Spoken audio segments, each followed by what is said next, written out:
Hi friends, I'm excited to bring you Chapter 9. Chapter 9, The Midnight Duel. Harry had never believed he would meet a boy he hated more than Dudley, but that was before he met Draco Malfoy. Still, first-year Gryffindors only had potions with Slytherins, so they didn't have to put up with Malfoy much. Or at least, they didn't until they spotted a notice pinned up in the Gryffindor common room that made them all groan. Flying lessons would be starting on Thursday, and Gryffindor and Slytherin would be learning together. Typical, said Harry darkly. Just what I always wanted, to make a fool of myself on a broomstick in front of Malfoy. He had been looking forward to learning to fly more than anything else. You don't know that you'll make a fool of yourself, said Ron reasonably. Anyway, I know Malfoy's always going on about how good he is at Quidditch, but I bet that's all talk. Malfoy certainly did talk about flying a lot.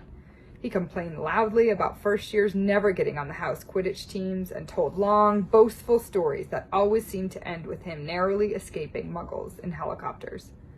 He wasn't the only one, though. The way Seamus Finnegan told it, he'd spend most of his childhood zooming around the countryside on his broomstick.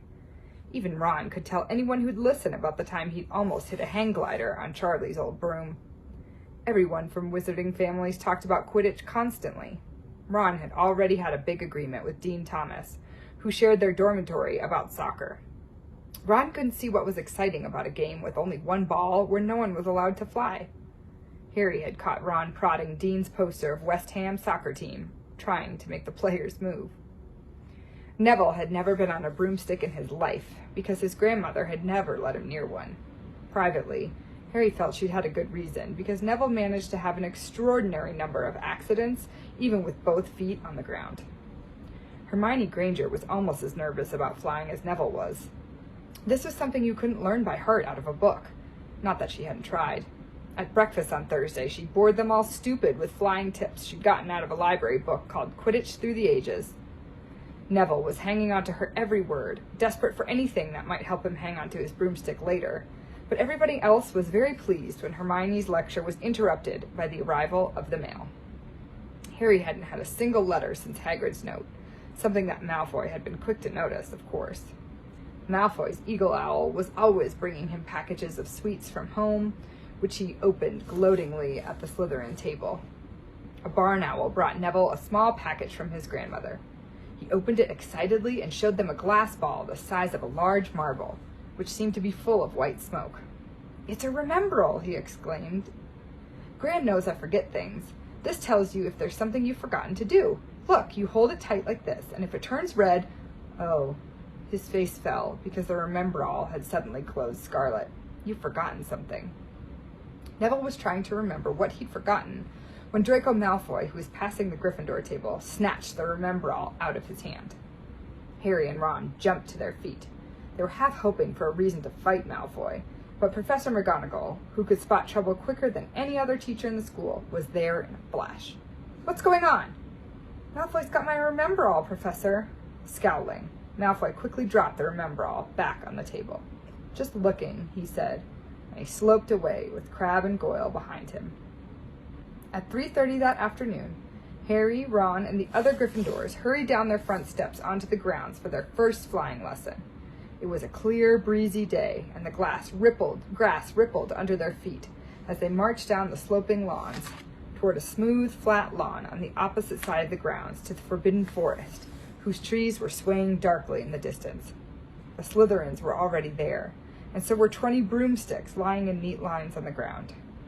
Harry had heard Fred and George Weasley complain about the school brooms, saying that some of them started to vibrate if you flew too high or always flew slightly to the left.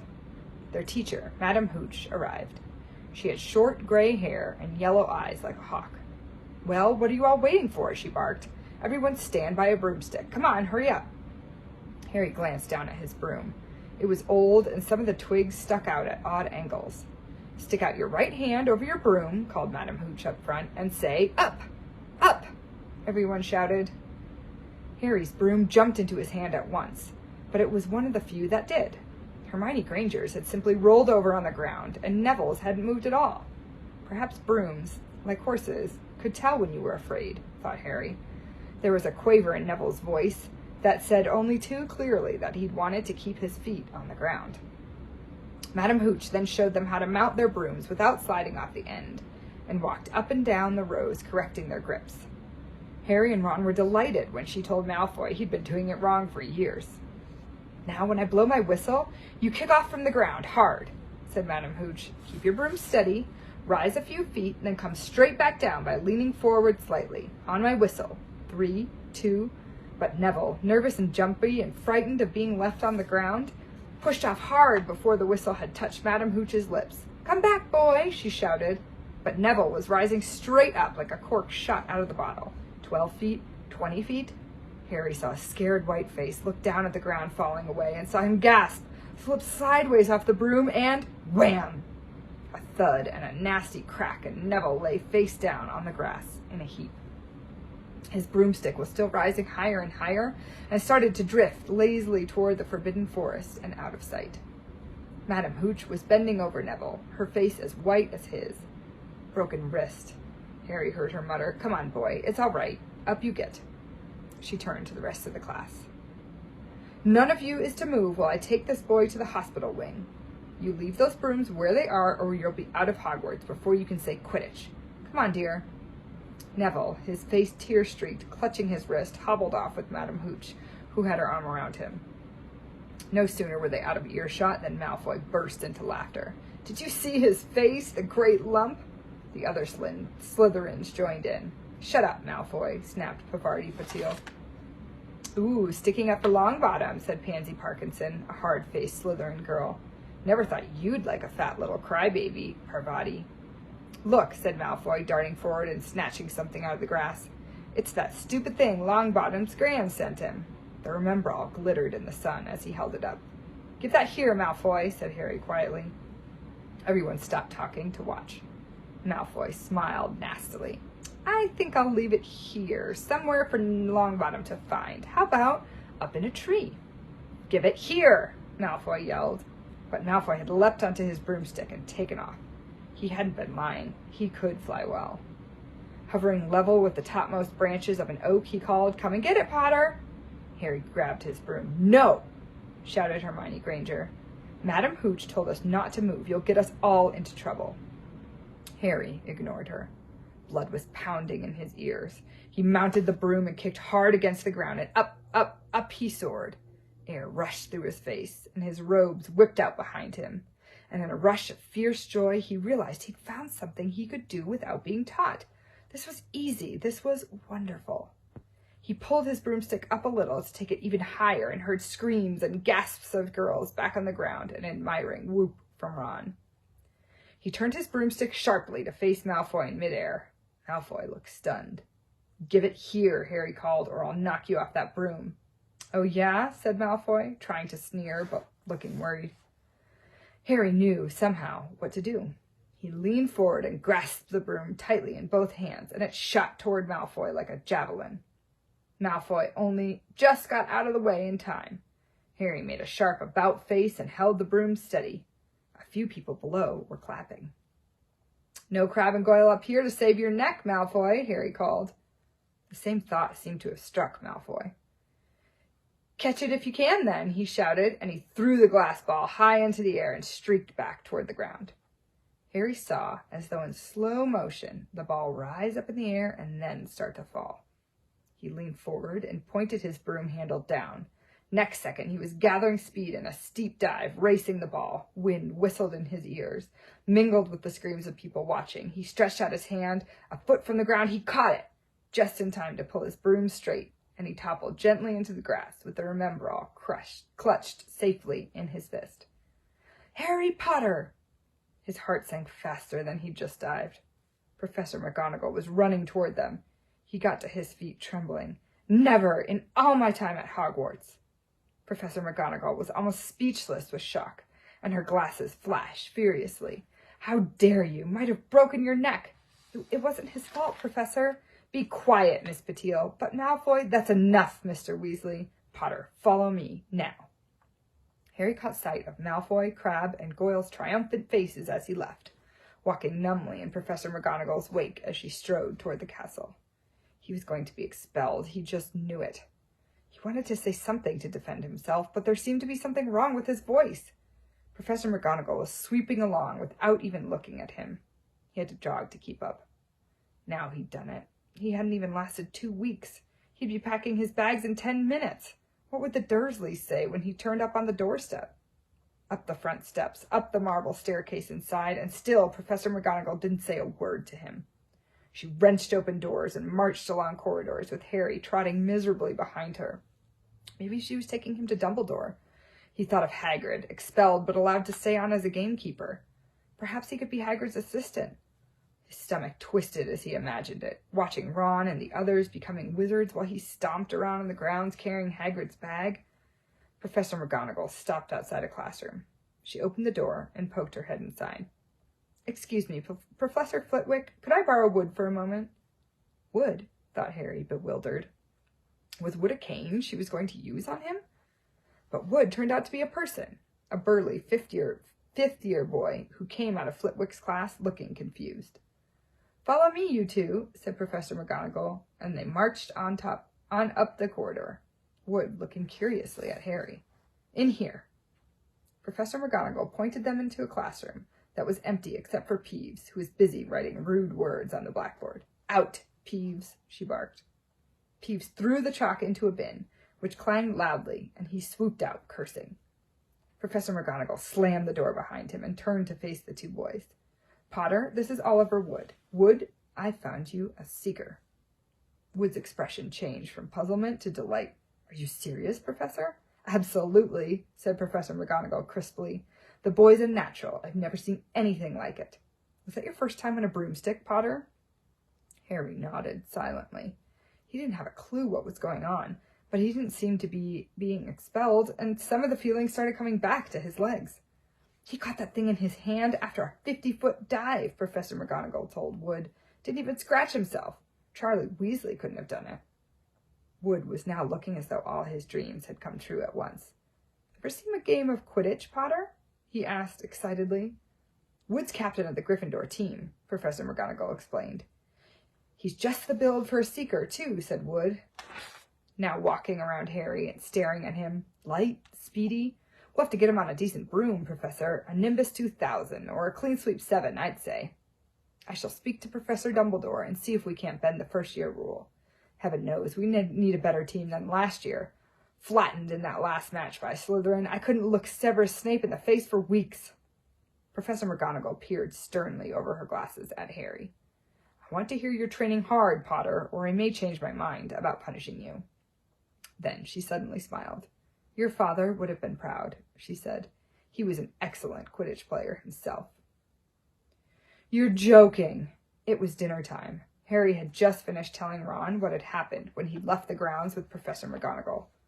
Ron had a piece of steak and a kidney pie halfway to his mouth, but he'd forgotten all about it. "Seeker? But first years never. You must be the youngest house player in about a century," said Harry, shoveling pie into his mouth. He felt particularly hungry after the excitement of the afternoon. "Wood told me."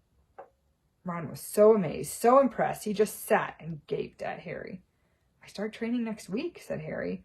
"Only don't tell anyone. Wood wants to keep it a secret." Fred and George Weasley now came into the hall, spotted Harry, and hurried over. "Well done," said George in a low voice. "Wood told us. We're on the team too. Beaters." "I tell you, we're going to win that Quidditch Cup for sure this year," said Fred. "We haven't won since Charlie left, but this year's team is going to be brilliant. You must be good, Harry. Wood was almost skipping when he told us. Anyway, we've got to go. Lee Jordan reckons he's found a new secret passageway out of the school." "That is that one behind the statue of Gregory the Smarmy that we found in our first week. See you." Fred and George hardly disappeared when someone far less welcome turned up. Malfoy, flanked by Crabbe and Goyle. "Having a last meal, Potter? When are you getting that train back to the Muggles?" "You're a lot braver now that you're back on the ground, and you've got your little friends with you," said Harry coolly. There was, of course, nothing at all little about Crabbe and Goyle, but as the high table was full of teachers, neither of them could do more than crack their knuckles and scowl. "I'll take you on any time on my own," said Malfoy. "Tonight, if you want. Wizard's duel. Wands only. No contact." "What's the matter? Never heard of a wizard's duel before, I suppose?" "Of course he has," said Ron, wheeling around. "I'm his second. Who's yours?" Malfoy looked at Crabbe and Goyle, sizing them up. "Crabbe," he said. Midnight all right? We'll meet you in the trophy room. That's always unlocked. When Malfoy had gone, Ron and Harry looked at each other. What is a wizard's duel? Said Harry. And what do you mean you're my second? Well, a second's there to take over if you die, said Ron casually, getting started at last on his cold pie. Catching the look on Harry's face, he added quickly, but people only die in proper duels, you know, with real wizards. The most you and Malfoy will be able to do is send sparks at each other. Neither of you knows enough magic to do any real damage. I bet he expected you to refuse anyway. And what if I wave my wand and nothing happens? Throw it away and punch him on the nose, Ron suggested. Excuse me. They both looked up. It was Hermione Granger. Can't a person eat in peace in this place? Said Ron. Hermione ignored him and spoke to Harry. I couldn't help overhearing what you and Malfoy were saying. Bet you could, Ron muttered. And you mustn't go wandering around the school at night. Think of the point you'll lose Gryffindor if you're caught, and you're bound to be. It's really very selfish of you. And it's really none of your business, said Harry. Goodbye, said Ron. At the same time, it wasn't what you'd call the perfect end to the day, Harry thought, as he lay awake much later, listening to Dean and Seamus falling asleep. Neville wasn't back yet from the hospital wing. Ron had spent all evening giving him advice, such as, if he tries to curse you, you'd better dodge it, because I can't remember how to block them. There was a very good chance they were going to get caught by Filch or Mrs. Norris, and Harry felt he was pushing his luck, breaking another school rule today. On the other hand, Malfoy's sneering face kept looming up out of the darkness. This was his big chance to beat Malfoy face to face. He couldn't miss it. 11:30, Ron muttered. We'd better go. They pulled on their bathrobes, picked up their wands, and crept across the tower room, down the spiral staircase, and into the Gryffindor common room. A few embers were still glowing in the fireplace, turning all the armchairs into 100 black shadows. They had almost reached the portrait hole when a voice spoke from the chair nearest them. I can't believe you're going to do this, Harry. A lamp flickered on. It was Hermione Granger, wearing a pink bathrobe and a frown. You, said Ron furiously, go back to bed. I almost told your brother, Hermione snapped. Percy, he's a prefect. He'd put a stop to this. Harry couldn't believe anyone could be so interfering. Come on, he said to Ron. He pushed open the portrait of the fat lady and climbed through the hole. Hermione wasn't going to give up that easily. She followed Ron through the portrait hole, hissing at them like an angry goose. Don't you care about Gryffindor? Do you only care about yourselves? I don't want Slytherin to win the House Cup, and you'll lose all the points I got from Professor McGonagall for knowing about switching spells. Go away. All right, but I warned you. Just remember what I said. When you're on that train home tomorrow, you're so... But what they were, they didn't find out. Hermione had turned to the portrait of the fat lady to get back inside and found herself facing an empty painting. The fat lady had gone on a nighttime visit, and Hermione was locked out of the Gryffindor Tower. Now what am I going to do? She asked shrilly. That's your problem, said Ron. We've got to go. We're going to be late. They hadn't even reached the end of the corridor when Hermione caught up with them. I'm coming with you, she said. You are not. Do you think I'm going to stand out here and wait for Filch to catch me? If he finds all three of us, I'll tell him the truth, that I was trying to stop you, and you can back me up. You've got some nerve, said Ron loudly. Shut up, both of you, said Harry sharply. I heard something. It was a sort of snuffling. Mrs. Norris? Breathed Ron, squinting through the dark. It wasn't Mrs. Norris. It was Neville. He was curled up on the floor, fast asleep, but jerked suddenly awake as they crept nearer. Thank goodness you found me. I've been here for hours. I couldn't remember the new password to get into bed. Keep your voice down, Neville. The password's pig snout, but it won't help you now. The fat lady's gone off somewhere. How's your arm? Said Harry. Fine, said Neville, showing them. Madame Pomfrey mended it in about a minute. Good. Well, look, Neville, we've got to be somewhere. We'll see you later. Don't leave me, said Neville, scrambling to his feet. I don't want to stay here alone. The Bloody Baron's been passed twice already. Ron looked at his watch, then glared furiously at Hermione and Neville. If either of you get us caught, I'll never rest until I've learned the curse of the bogies Quirrell told us about. And use it on you. Hermione opened her mouth, perhaps to tell Ron exactly how to use the curse of the bogies, but Harry hissed at her to be quiet and beckoned them all forward. They flitted along corridors striped with bars of moonlight from the high windows. At every turn, Harry expected to run into Filch or Mrs. Norris, but they were lucky. They sped up a staircase to the third floor and tiptoed toward the trophy room. Malfoy and Crabbe weren't there yet. The crystal trophy cases glimmered where the moonlight caught them. Cups, shields, plates, and statues winked silver and gold in the darkness. They edged along the walls, keeping their eyes on the doors at either end of the room. Harry took out his wand in case Malfoy leapt in and started at once. The minutes crept by. "He's late. Maybe he's chickened out," Ron whispered. Then a noise in the next room made them jump. Harry had only just raised his wand when they heard someone speak, and it wasn't Malfoy. "Sniff around, my sweet. They might be lurking in a corner." It was Filch speaking to Mrs. Norris.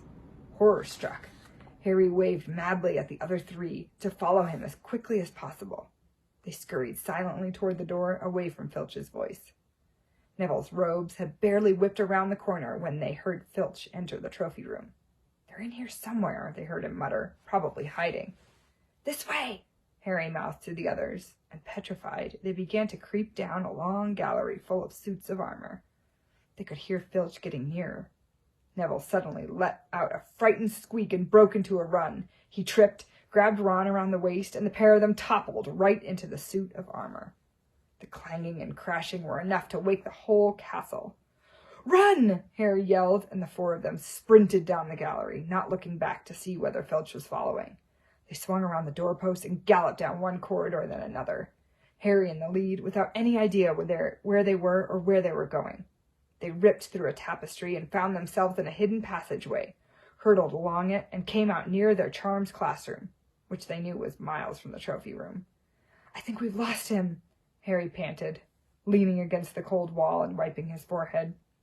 Neville was bent double, wheezing and sputtering. "I told you," Hermione gasped, clutching at the stitch in her chest.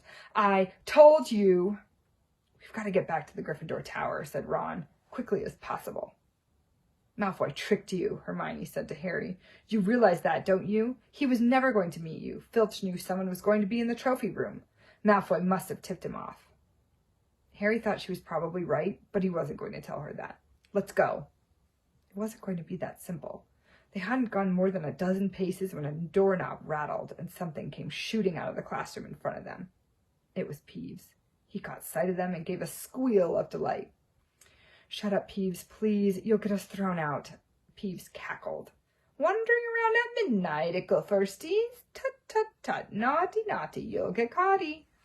"Not if you don't give us away, Peeves, please." "Should tell Filch, I should," said Peeves in a saintly voice, but his eyes glittered wickedly. "It's for your own good, you know." "Get out of the way," snapped Ron, taking a swipe at Peeves. This was a big mistake. "Students out of bed!" Peeves bellowed. "Students out of bed down the charms corridor!" Ducking under Peeves, they ran for their lives right to the end of the corridor where they slammed into a door, and it was locked. "This is it," Ron moaned as they pushed helplessly at the door. "We're done for. This is the end." They could hear footsteps, Filch running as fast as he could toward Peeves' shouts. "Oh, move over," Hermione snarled. She grabbed Harry's wand, tapped the lock, and whispered, "Alohomora." The lock clicked, and the door swung open. They piled through it, shut it quickly, and pressed their ears against it, listening. "Which way did they go, Peeves?" Filch was saying. "Quick, tell me." "Say please." "Don't mess with me, Peeves. Now where did they go?" "Shan't say nothing if you don't say please," said Peeves in his annoying sing-song voice. "All right, please." "Nothing! Ha ha! Told you I wouldn't say nothing if you didn't say please. Ha ha ha!" And they heard the sound of Peeves whooshing away and Filch cursing in rage. "He thinks this door is locked," Harry whispered. "I think we'll be okay. Get off, Neville." For Neville had been tugging on the sleeve of Harry's bathrobe for the last minute. "What?" Harry turned around and saw quite clearly what. For a moment, he was sure he'd walked into a nightmare. This was too much, on top of everything that had happened so far. They weren't in a room, as he had supposed. They were in a corridor, the forbidden corridor on the 3rd floor, and now they knew why it was forbidden. They were looking straight into the eyes of a monstrous dog, a dog that filled the whole space between ceiling and floor. It had 3 heads, 3 pairs of rolling mad eyes, 3 noses, twitching and quivering in their direction, 3 drooling mouths, saliva hanging in slippery ropes from yellowish fangs. It was standing quite still, all 6 eyes staring at them, and Harry knew that the only reason they weren't already dead was that their sudden appearance had taken it by surprise. But it was quickly getting over that. There was no mistaking what those thunderous growls meant. Harry groped for the doorknob. Between Filch and death, he'd take Filch. They fell backward. Harry slammed the door shut, and they ran. They almost flew back down the corridor. Filch must have hurried off to look for them somewhere else, because they didn't see him anywhere, but they hardly cared. All they wanted to do was put as much space as possible between them and that monster. They didn't stop running until they reached the portrait of the fat lady on the 7th floor. "Where on earth have you all been?" she asked, looking at their bathrobes hanging off their shoulders and their flushed, sweaty faces. "Never mind that. Pig snout, panted Harry, and the portrait swung forward. They scrambled into the common room and collapsed, trembling, into armchairs. It was a while before any of them said anything. Neville, indeed, looked as if he'd never speak again. "What do they think they're doing, keeping a thing like that locked up in a school?" said Ron finally. "If any dog needs exercise, that one does." Hermione had got both her breath and her bad temper back again. "You don't use your eyes, any of you, do you?" she snapped. "Didn't you see what it was standing on?" "The floor?" Harry suggested. "I wasn't looking at its feet. I was too busy with its head." "No, not the floor. It was standing on a trap door. It's obviously guarding something." She stood up, glaring at them. "I hope you're pleased with yourselves. We could have all been killed, or worse, expelled. Now, if you don't mind, I'm going to bed." Ron stared after her, his mouth open. "No, we don't mind," he said. "You think we dragged her along, wouldn't you?" But Hermione had given Harry something else to think about as he climbed back into bed. The door was guarding something. What had Hagrid said? Gringotts was the safest place in the world for something you wanted to hide. Except perhaps Hogwarts.